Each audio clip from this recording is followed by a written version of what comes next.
I want you to imagine something before we begin. Imagine waking up in a place you don't remember falling asleep in. A place that feels wrong.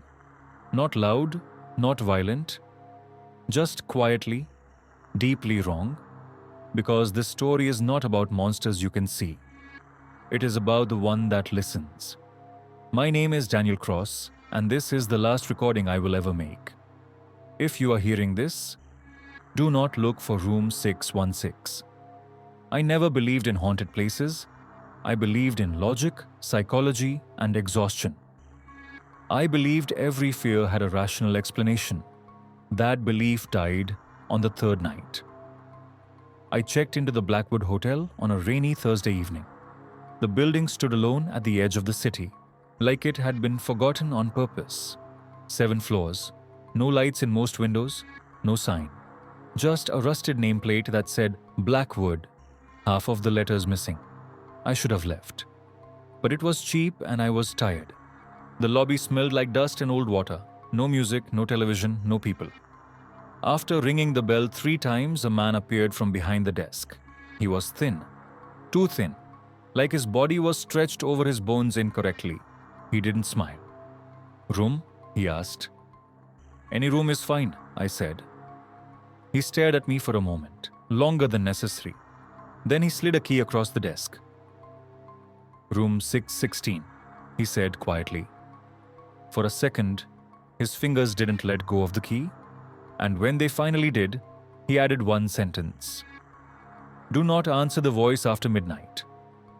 I laughed, because when fear comes with no explanation, laughter feels safer.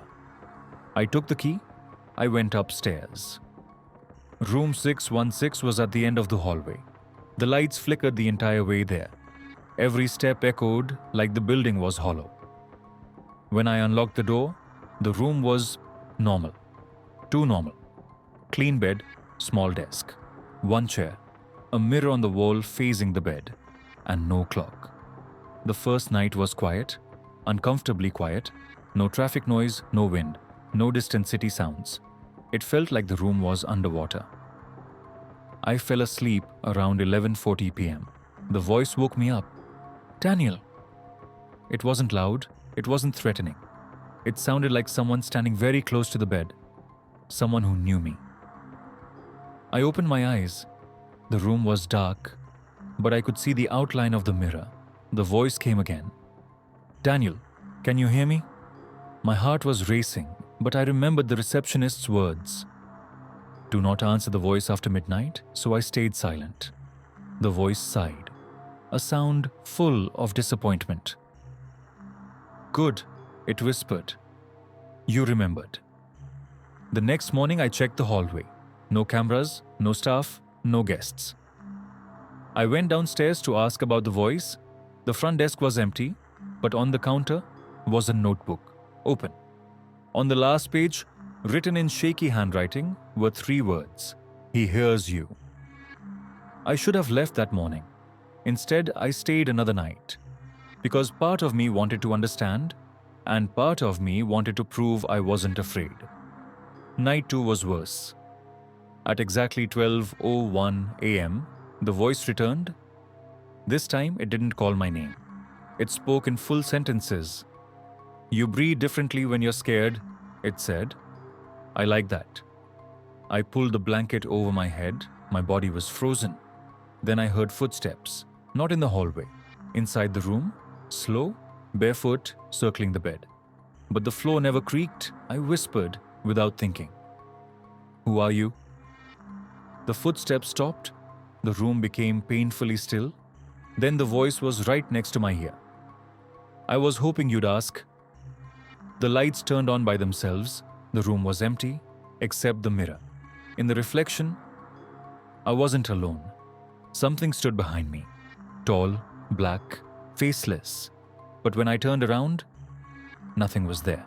I didn't sleep after that. At sunrise, I packed my bags. I walked to the door, and it wouldn't open.